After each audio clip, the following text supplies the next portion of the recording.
Sadulu House Spiritual Center would like to invite you to join our learning community by encouraging you to sign up for our monthly webinars. Our webinars offer live interactive instruction designed to help empower you in your spiritual evolution and ritual work. The webinars we provide are purposed to help you dive deeper into the concepts and calculations of the Chief Jegna of Anu Nation, Haru Yuya Asan Anu. Through the decoding and exploration of sound, symbol, ancient and contemporary text, and various other tools used to invoke a state of highest awareness, we are able to abandon the constrictions of dead thought to travel to higher states of awareness, which is our rightful designation. To view our list of webinars, go to saduluhouse.com/events. Topics for 2016 include meditation, spiritual cleansing, astral projection, chakras, crystals, water magic, candle magic, the third eye, animal totems, dreams, and sex magic. Remember, go to saduluhouse.com/events to register. The Alpha Omega Store is a family-owned and operated premier online store serving as your one-stop shop for all of your spiritual and self-development needs. At the Alpha Omega Store, we offer you hard-to-find spiritual and ritual supplies, books, DVDs, personal development services, monthly specials, international shipping, and more. From spiritual supplies to business products and services, our mission is to provide you with the tools that will put you on your road to success. Purchase your quality products and services today at alphaomegastore.com. Bring yourself to a place of spiritual and holistic balance with exclusive life design services at osirislife.com. At Osiris Life, we offer our members exclusive one-on-one instruction, including 3 monthly service level options to choose from, monthly spiritual consultations, monthly podcasts and videos, custom tailored development plans, spiritual work done on your behalf, life coaching and support, and working solutions with real results. Awaken to your personal greatness and purchase your membership package today at osirislife.com. And now, back to our segment. Okay. Where do you start when everything seems to be falling apart? Mm-hmm. What one path can one thing can I do? Because Mm-hmm. everything is falling apart. Well, the first thing you could do is fix your language, because what you speak to creates your reality. That's number one. Language. Mm-hmm. Affirmations are very powerful in that sense. Is everything falling apart? No. Okay. So we make everything fall apart when we use phrases like that. So let's look at the things that we can anchor on that are not falling apart. Okay. And let's also accept this truth that sometimes things need to fall apart so they can be rebuilt. It's a necessary process. The Most High, the divine, or God, fell apart so that way we could be created, so that it could come back together again better. So things fall apart. That's a part of the natural divine process. They fall apart so that way they could create something better and come back together better. Falling apart is good. So let's start there. So now let's pinpoint, once we pinpoint the things that we can anchor on, right? Things that are constant and are firm and steady, or the iron in our lives. Now let's look at what is falling apart. So what's falling apart for you?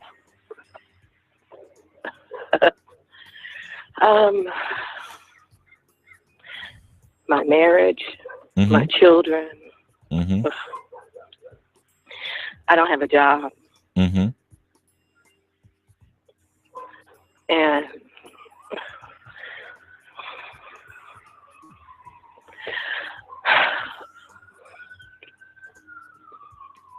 I don't know where to start. I don't know. Start by answering the question I just asked you. You only listed 3 things.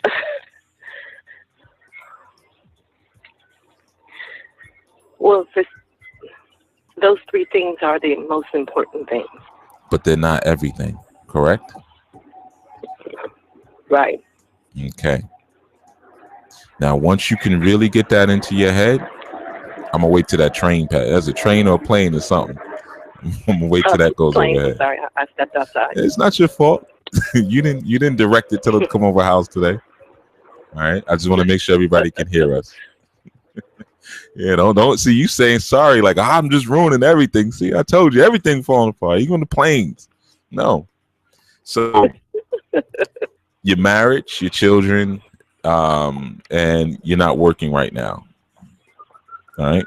Now, right. This is all pretty light stuff, but for you, you've made this your entire identity. You've made those things your entire world. So when those things are not functioning right for you, everything is falling apart. Are you personally falling apart? It feels that way, but no. Physically, I'm together. Physically, well, let's go. Let's do the check. We got to do the check. Physically, you said you're together. Spiritually, how are you? My body, I still have it.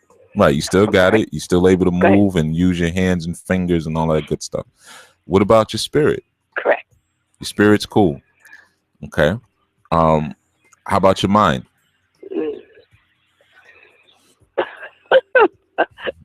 It's there. It's there, but is it functioning properly? Well, some people tell me no, so I don't know. You notice how you won't answer anything that I ask directly? And every time I ask something that hits to the point, you either say or you giggle. I want you to pay attention to that. I'm sorry. I want you to pay attention to whenever I ask you something directly, you either say or you giggle, or you speak about something from a perspective outside of yourself. So what this is telling me is that you lack self-definition. So we're going to try this again. What do you say about your mind?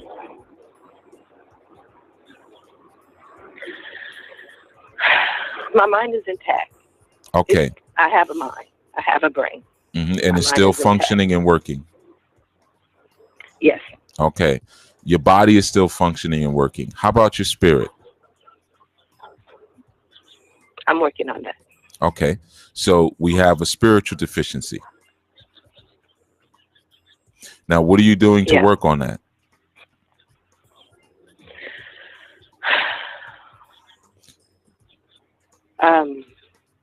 Nothing. Now, the reason we know you're not doing anything, I'm going to show you how we know. Because every time before I ask you something that, again, requires direct answer, you make a noise or you giggle first. So I noticed before all those answers, you huffed and puffed. If I said right now what time it is, I bet you wouldn't huff and puff. So that huff and puff, that what I want you to do, I want you to translate that into smoke. I want you to put that in your mind. This is an important thing. Whenever you notice that you're huffing and puffing like that, it's smoke. And smoke does what? It clouds the vision, so you can't see what really is. It's like, you have children. You know when your children are lying. You know when you ask your child, like, where were you? And they say, where was I? You know they're getting ready to lie. Whenever they repeat your question, right? You know whatever comes next, it definitely ain't the truth. You can't rely on them for that truth. Okay? So it's the same thing. If I ask you a question, say, hey, how's your mind? And you say, that means whatever you're getting ready to say, oh, man, her call dropped. Doggone, I don't know if it was her or Block Talk. She'll come back to it. She'll either call back in but I'll keep talking about it so the archives can get it. So when you're doing that, for anyone who's listening and for her who's going to come back, it's because your mind is getting ready to lie to you.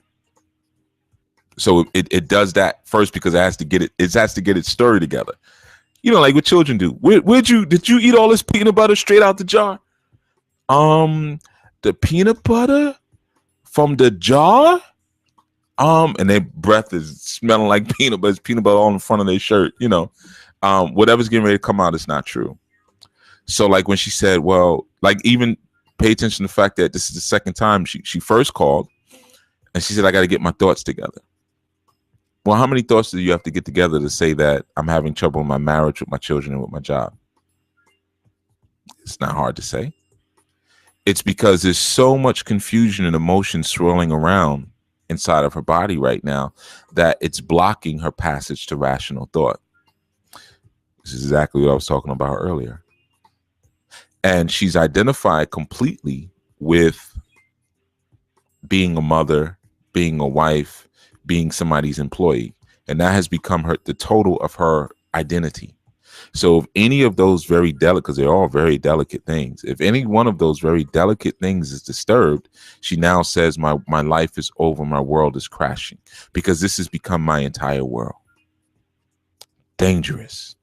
That's a prison. That's a dangerous prison, you see. So now even the fact that her phone got cut off, now we heard she was in a space with a lot of disturbance. It was all kind of noise there, planes going overhead, sirens. So she's obviously in an environment where she can't even really think clearly. So of course she wakes up to all that noise. She goes to sleep to all that noise. Not to mention she's in the house with people who are having some type of conflict. Real easy one for a person like this. She needs to get into a more quiet environment, whether it means that she goes to the beach or she goes to the woods or whatever. But she can't hear her own thoughts. That's why when she first called, I said, what's going on? I got to get my thoughts together. Yeah, you can't get your thoughts together and you got police sirens. And she said, I had to go outside. So obviously she's even inside of a house where she can't be herself. Maybe her husband's there, somebody's there, but she can't really speak, or it's noisy. You see what all of that does? That's why those of you who own homes, or at least those of you who have extra bedrooms, you don't know what to do with them, turn them into meditation rooms. Paint them all white. Put everything in there white. Use it as a meditation space. It's very valuable.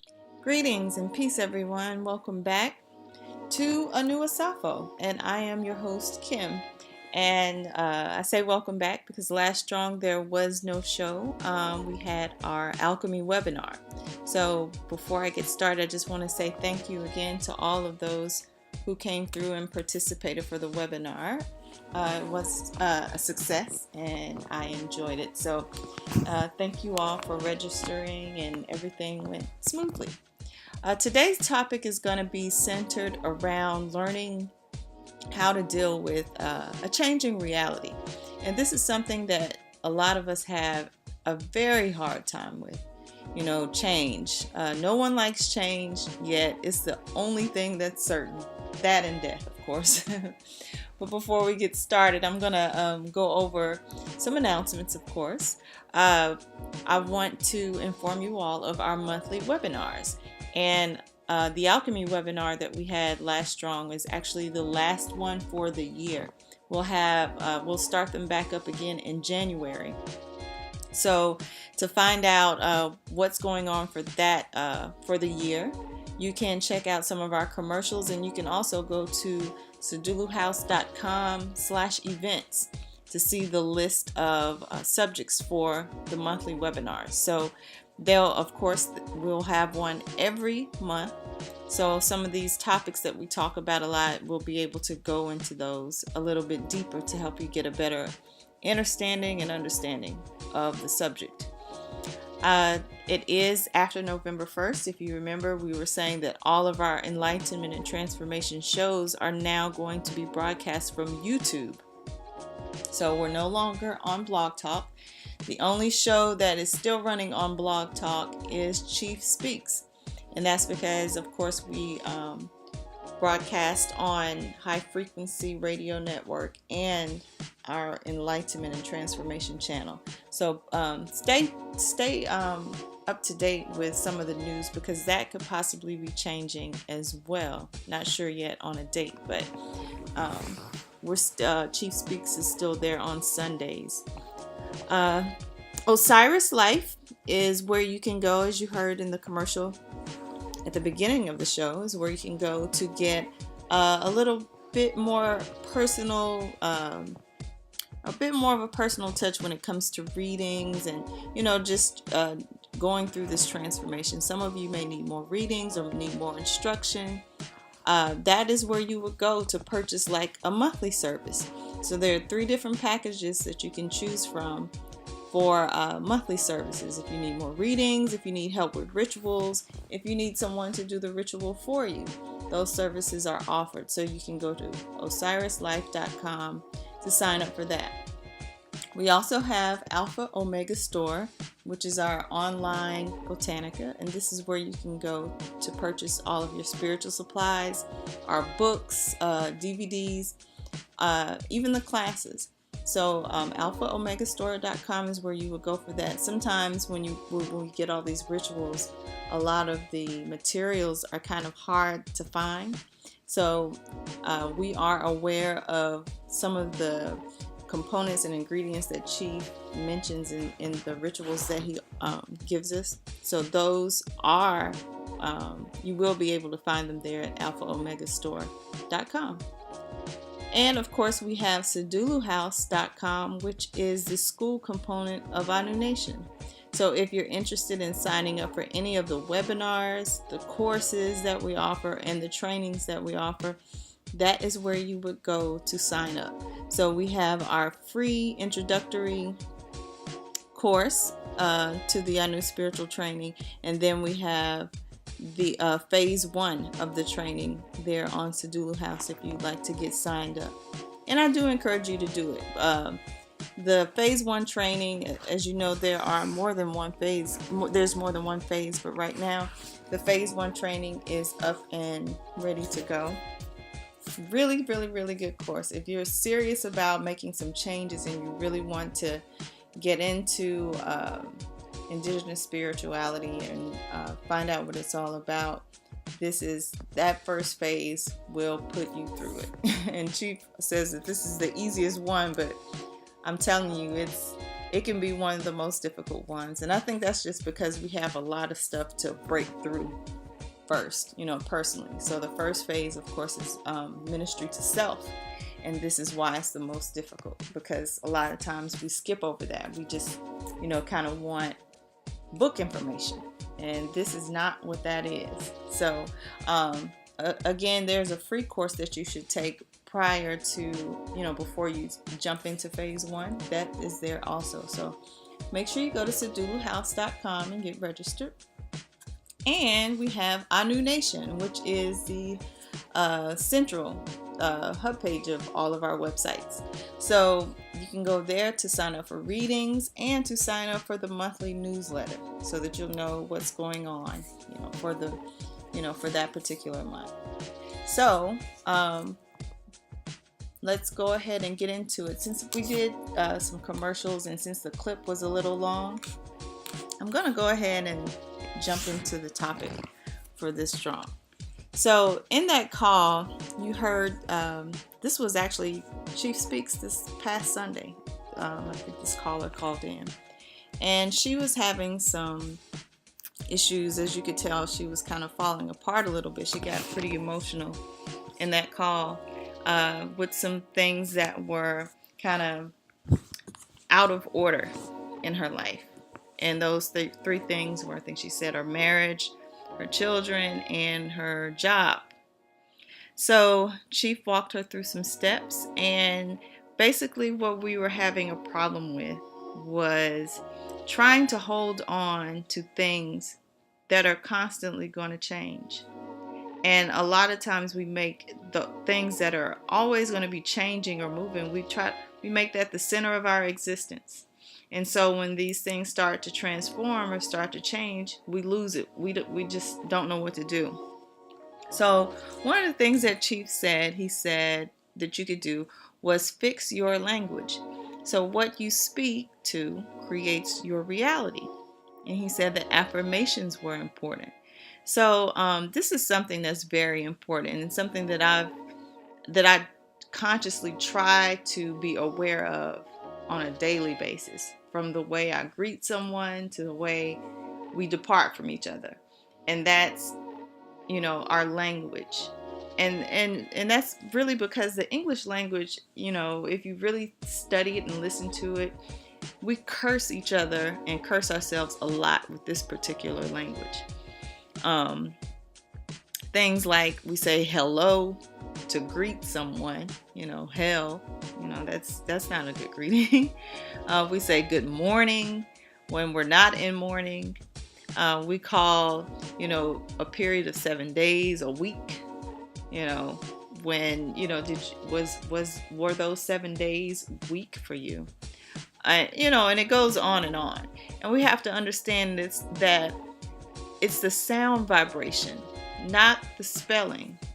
So when you say something like weak, of course in English it may have several different meanings, but overall that word weak has already established itself. Like it's already so much energy behind what that word actually means that it'd be very hard to change that vibration if you're using that.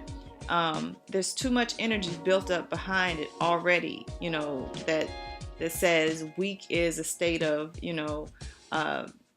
depletion almost, like you're weak, you're tired. So it'd be very hard to try to change that, no matter how you try to use it in a sentence. Mourning is another one. We all know that mourning is, something you do when a relative dies, or you're sad and depressed, and things like that. So to start off your day and say to someone, good morning, how is mourning a good thing? Is what I always think now, because I'm paying attention to the words that I say a little bit more. So even, as a child, you have to look at it. They teach us to spell. What does it mean to spell something? You have spelling. So we already know we're already doing a ritual by stringing these words together. And then they teach you cursive writing. So, wow, you can't get more blatant than that. Cursive writing. So you're spelling and you're cursing when you're using this English language. Another thing is, going back to what he was saying about affirmations being important, some of the things that you can do there are like use different sounds, use sounds, music, and tones. Use those things to kind of penetrate your subconscious. And the subconscious is where all those deep things kind of hide, things that we kind of try to push down and ignore and don't want to deal with. And the subconscious is actually a feminine, watery energy. Therefore, it's programmable. So the sounds and tones and things that we allow into our environment are very, very important. So, some things that I do is like in my shrine room, for example, and sometimes even throughout the house, especially when I'm gone, I will play certain music all day, never turn it off. And that's just to kind of set the tone for my house. So when I walk in the house, it's already primed, for it has a certain type of vibration and energy in it already. And I know that it works because I've had people to come over to the house when this is going on. And some people sometimes are so disturbed by it. What's that noise? Or why are you playing that music? You need to turn that down. Like they just can't take it. And like I said, after you've done it over time for so long, it becomes a part of the resonance of the house. So these are some things that you can do. Another thing I like to do is I'll listen to music while I'm asleep. Now this is very effective. So a lot of times some people do like maybe positive affirmations while they're sleeping, have a CD or something that they bought or something that they downloaded. Again, using music, certain tones or frequencies, just playing in your headphones as you sleep through the night. Or even something else I love to do is I'll listen to the old shows. If you're really trying to get this information, sometimes you have to do that because sometimes we've built up such an impenetrable wall against certain information that while we're awake, those things can't get through. So you have to, so those hours when you're sleeping and your conscious mind is kind of taking a break, now you can let those things kind of seep in that you couldn't quite grasp, while you were awake. So I'll like play old shows to try to, and just put it on repeat to try to really, really understand a certain concept. Or another thing I like to do is just listen to another language, and preferably like a temple language, like Yoruba or, an African language or something, just to just play it. It could be a song, in a different language, or it could just be someone speaking in another language or reading a book in another language. And that can help you as well if you're trying to learn another language. So, like you said, affirmations are important, using sounds, music, and tones to kind of work on your subconscious mind.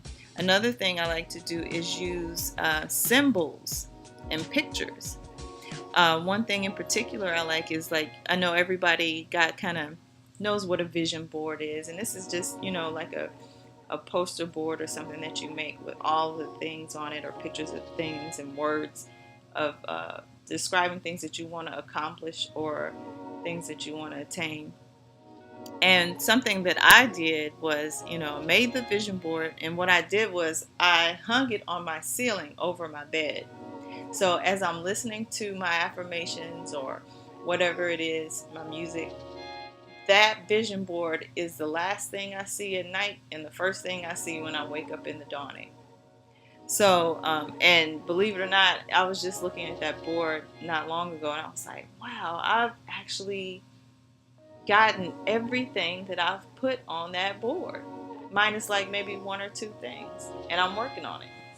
So it really does work. Our mind works. We react best to sounds and symbols and pictures. We learn best that way. Another thing that Chief told the caller is, he said, things fall apart, and that can sometimes be a good thing. A lot of times we try to hold on to stuff that, like I said, is transient. It does not last forever. And that is that destructive energy. That's a destructive energy of fire. Sometimes, like I said, things fall apart so that we can be cleansed and something new can come in. And we have the hardest time with this one because we just don't want to learn anything new, or we don't want to let go of what we know, because then we're back at that infant stage where, we're a baby again. We got to learn this stuff all over again. So we do that, especially when we come into consciousness. And this, we try to bring in these old systems that we're so familiar with and say, oh, that was just like such and such. Oh, Eshu was just like Jesus. This is just like the creation story that was in Genesis. Or whatever tradition you're coming from. But we always try to just, we don't want to just come at it completely with a fresh new mind. We always try to bring the old stuff back in with it. And it's just because of our ego. We don't want to be a baby again. So sometimes we have to realize that things fall apart, and it's okay.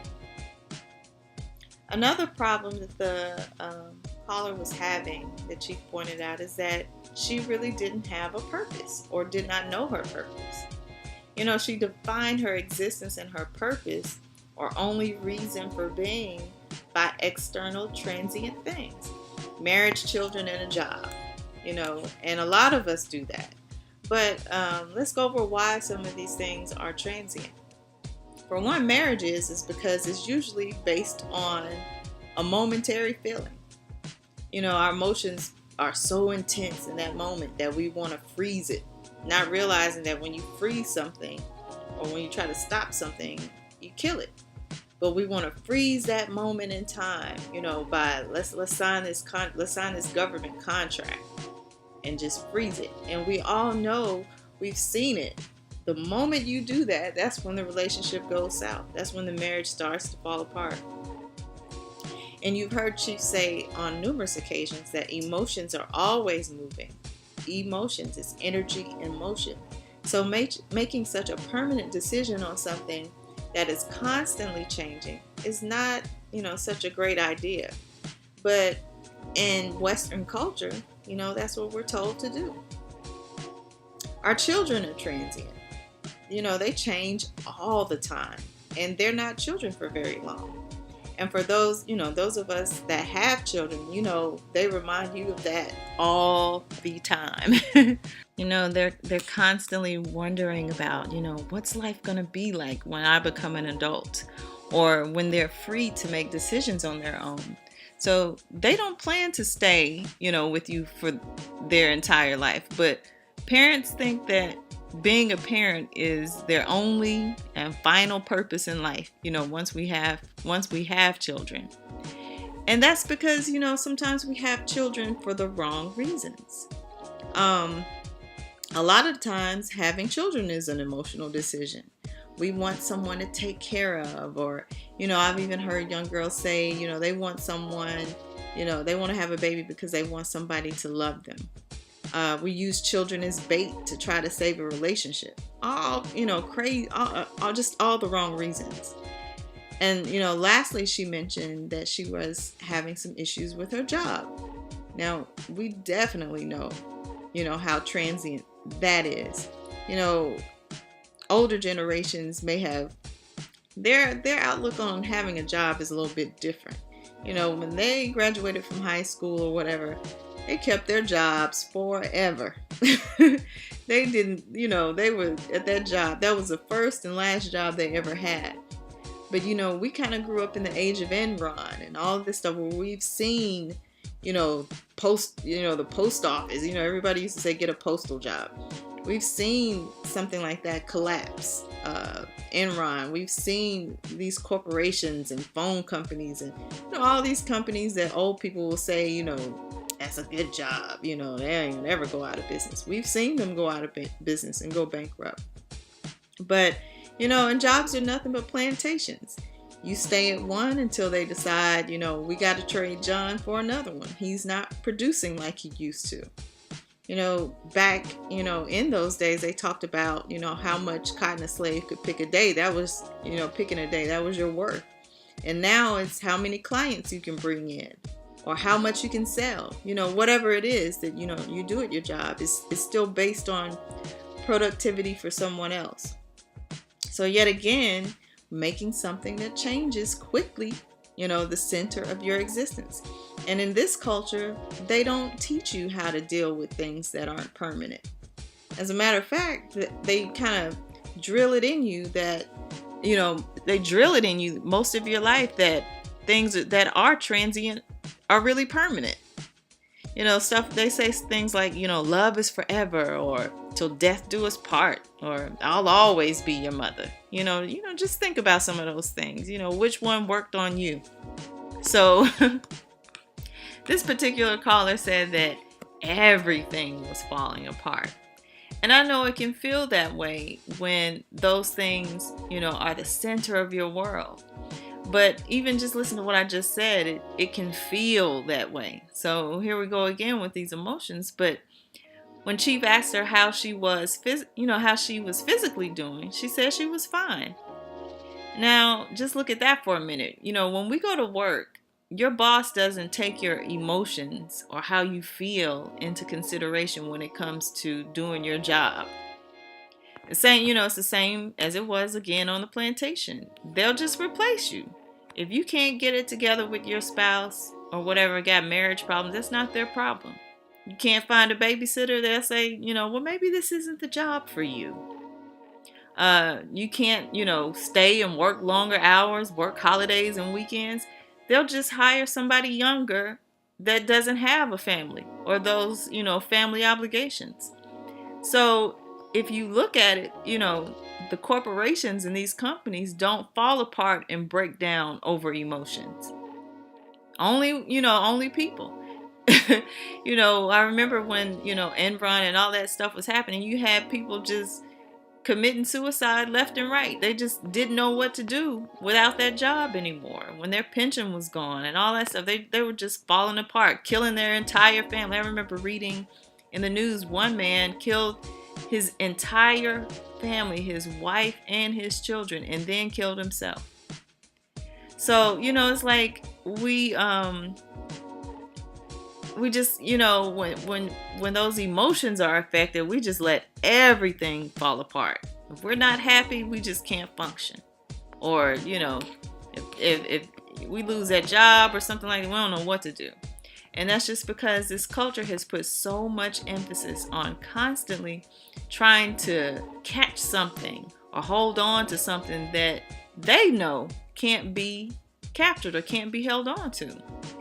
It's like this, idealist kind of reality. They preach and talk and drill it into you how things should be. This is how it should be. This is the ideal situation. And then they make you spend your life trying to attain that. And they know the whole time that this is completely unachievable. You'll never have it. And they know that, like I said, but you don't. And so this is the same trick they play on you with religion. You'll get your reward in death, when you go to heaven. Heaven is just this perfect place. It never ends. You never get sick. All this stuff, things that is impossible. But it reminds me of this, Jehovah's Witness, pushing this idea, paradise is forever. Paradise lasts forever. So by implanting, that into your psyche, you don't worry about the quality of your life here. You'll engage in whatever behavior that'll make you just, be the most productive during those years of your life when you're physically most productive and healthy. But by the time you hit those mid-30s, they're looking to you to recruit more younger people, or you gotta be pushed aside. You're on your way out. So they have to promote things like, the media and things and, things in society have to promote promiscuity or pharmaceutical drug use and plastic surgery and overconsumption of coffee and, all these stimulants and social media, and then going to the gym, working out all the time. Anything that will stretch out your use for them, you become a battery. And just like it was on the plantation, when you can't have children anymore or you're too old to work, they didn't need you anymore. You were of no use to them. So it's the same thing in the current plantation. You retire, when you get too old, you retire, or your production starts to slow down. Either you get fired or they'll hold on to you and let you retire and give you a watch or some type of little paper certificate or whatever for your 40 years of service. But now you don't have your health, your children are gone, your marriage fell apart because you worked like crazy and you neglected that relationship. Now you really have lost everything, because now you don't even have your health. You don't even have the energy to do anything. So anyway, but most of all, this caller's mind was just cluttered and she had no purpose. Those were the two main things. The state of her mind and her reason for existing were based on things that weren't permanent. So what are some things that we can do to kind of put all this in proper perspective? And you heard Chief say, give her the suggestion of meditation. And that's because her mind was just scattered all over the place. She couldn't get her thoughts together. And we do so much, but we never think about the health, the state of our mind, mental health. And that's so important. It's so important. And you have to realize that if that falls apart, everything will fall apart. And so meditation is so important. And many of us skip this part of, our little conscious transition. We get so into history and wearing the right clothes and to make sure people know we changed and changing our hair, all this external stuff, but we never check to see if we're mentally healthy. So meditation is a tool that kind of helps us do this. And one of the things that I learned so many things practicing meditation. And you got to realize meditation is a practice that you're not going to get it overnight. This is something that takes a while to learn how to do. Because again, just like I was saying, that phase 1 training, it's breaking through so much stuff that you're just not used to doing. You're not used to just sitting there being quiet. And so one of the things when people first start meditating, you'll notice is they'll fall asleep because they just can't, just never have been just sat in silence for a period of time. So they'll fall asleep, or you got to have like some type of jazz meditation, some, modern, some little Kenny G type music to sit there and listen to. And then you still zone out and fall asleep. So you're still not really meditating. But one of the things that I learned the most is that when I really started to learn how to meditate, is you would be surprised at how fast thoughts come and go. So you'll sit there for a while, then you'll start thinking, oh, let's see, I got to get this done. I got to make sure this bill is paid. I got to run and pick up the kids. I got to do this. I got to do that. I got to iron some clothes. I need to wash the dishes. Oh, I forgot. I got to get the car repaired. You'll sit there and you'll just see all this stuff, all this stuff just come and go. And they last. And the thing about it is that those thoughts and worries only last for a few seconds. You'll sit there, you'll be sad, you'll be happy. All this stuff, it only lasts for a few seconds. It's just like watching clouds pass by. And this is another reason why people meditate in nature, because it helps you to realize that it's like nothing is permanent.